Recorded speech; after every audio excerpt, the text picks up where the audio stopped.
Mi ponencia chiquita en los 15 minutos, yo me había planteado a 70 años de la Convención de Ginebra y las mujeres, ¿qué? Es decir, ¿cuál ha sido el contexto o cómo se ha visto la condición de género en la evolución de estos 70 años de la concesión del Estatuto de Refugiados y Refugiadas?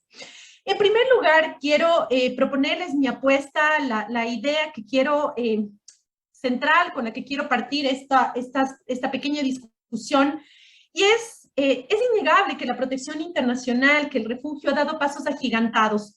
Hemos logrado, después de 70 años, ver interpretaciones de cortes como la Corte Interamericana de Derechos Humanos, donde se ha ampliado la visión de protección internacional, donde hemos fusionado esta visión del asilo latinoamericano con el refugio a partir de la Convención del 51. Sin embargo, creo que en materia de género, en materia de inclusión y de consideración de la situación de las mujeres por la violencia basada en género y la discriminación estructural, aún es una causa pendiente. Para poder plantearles esta discusión, quiero establecer tres momentos. Un primero de una revisión de antecedentes, un segundo de mirar cuál es la situación actual partiendo del caso ecuatoriano, y el tercero, quiero plantear los desafíos en los cuales quiero meternos entre todos y todas, porque creo que hay desafíos académicos para poder solventar esta situación.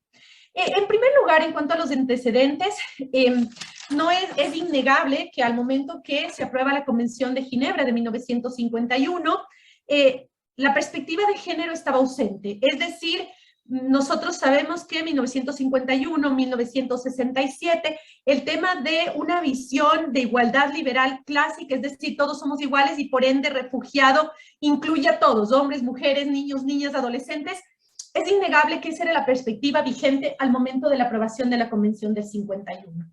Pero no solo es la Convención del 51, y quiero retomar lo que dijo Gilberto, es decir, el derecho internacional, las relaciones internacionales, el derecho internacional de los derechos humanos estaba plagado de una visión androcéntrica y de una visión de igualdad liberal. Una visión que en términos de Ferrajoli homogeneizaba a los seres humanos y nos ponía en un solo patrón. Hombre, blanco mestizo y sin discapacidades, es decir, sin considerar las diferencias que nos consolidan como seres humanos.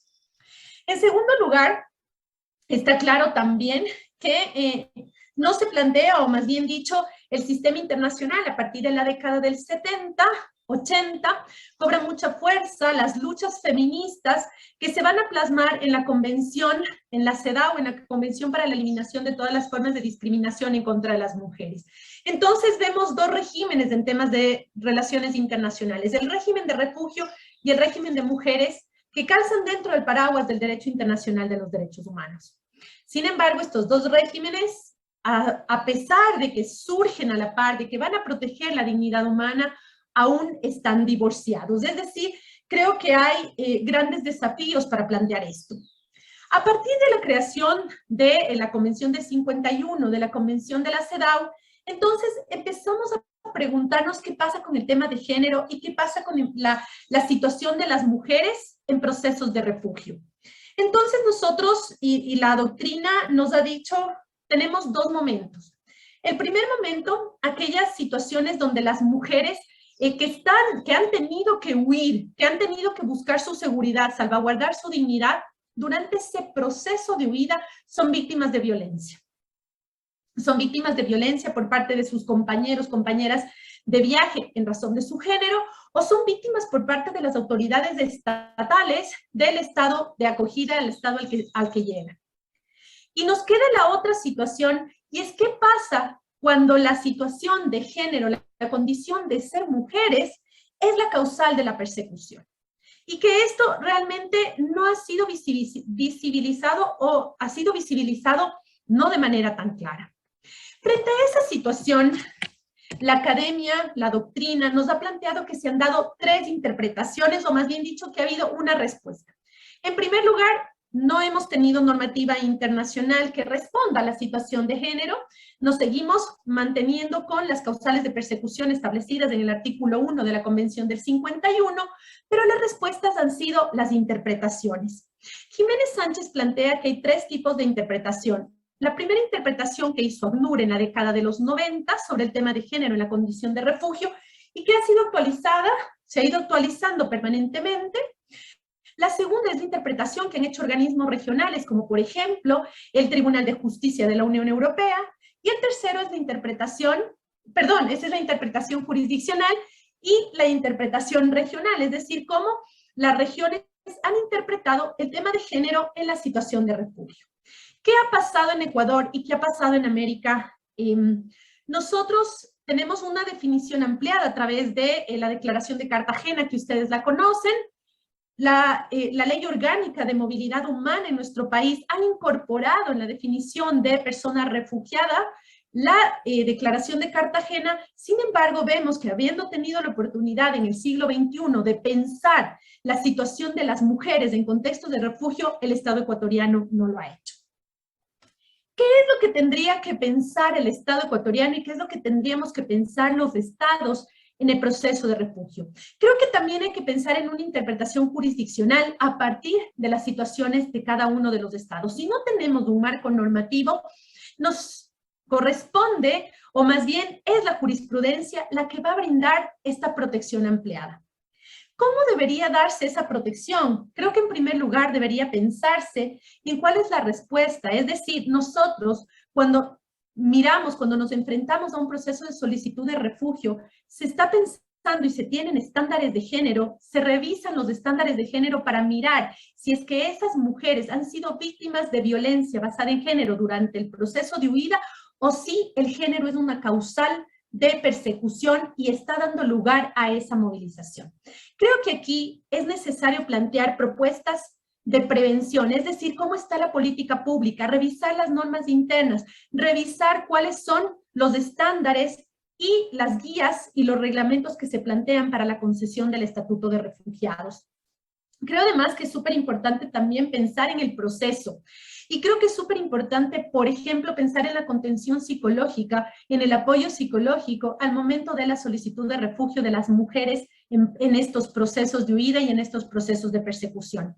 Creo que a pesar de que hemos dado un avance en reconocer la necesidad de que no hay un solo sujeto de derechos, sino que hay diversidades, diversidades de mujeres, diversidades en cuanto a la edad, creo que hay una brecha entre lo que se dice y lo que se hace. Creo que todavía sigue siendo bastante grande esta dimensión o esta diferencia que por un lado nos dice las mujeres tienen unas condiciones especiales. La violencia basada en género genera un efecto desproporcionado en contextos de refugio, en contextos de movilidad. Y sin embargo, al momento de analizar las solicitudes de refugio, creo que todavía el proceso tiene algunas ausencias y algunas falencias que deben ser suplidas para poder responder y dar respuesta a esta situación. Creo también que es súper importante. Quedan 5 minutos. Gracias, dice, estoy concluyendo. Creo que también es súper importante pensar en el contexto de la afectación desproporcionada y cómo las mujeres durante el proceso afecta la violencia.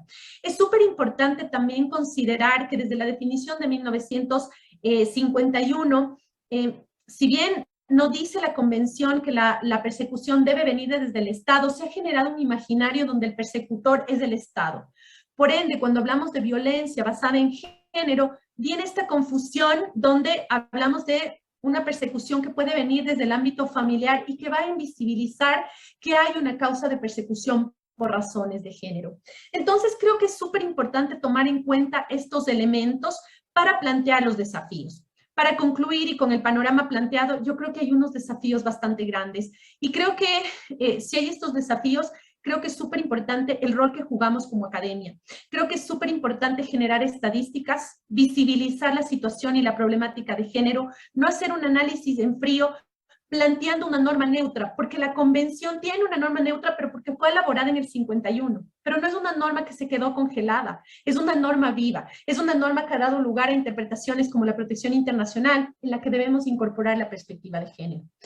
Creo que también es súper importante que realicemos investigaciones donde nosotros podamos visibilizar cuál es la situación de las mujeres, cuál es la situación de la violencia basada en género, si se da durante el proceso de huida, durante el proceso de acercamiento a las autoridades del Estado para la solicitud del estatuto de refugiado, o si se da como una causal, y cuáles son las respuestas que el Estado está dando. Creo que es necesario incidir en los estados para transformar esta realidad y lograr visibilizar la situación de las mujeres en un contexto muy específico y en un momento que, como decía Mauricio, en América Latina estamos viviendo la migración de varias personas, de varios contextos, y que necesita mirar y ponerle el rostro femenino a esas mujeres en contextos migratorios. Quiero agradecerles muchísimo y más bien plantearles las interrogantes y pedirles también sus manos para colaborar en esta temática tan importante después de 70 años de aprobación de este instrumento que ha permitido, como lo decía Mauricio, generar un estándar de progresividad y no regresividad, pero además generar un estándar humanitario en favor de la dignidad humana más allá de las fronteras. Muchas gracias a todos y a todas y siempre es un gusto estar con ustedes. Muchas gracias.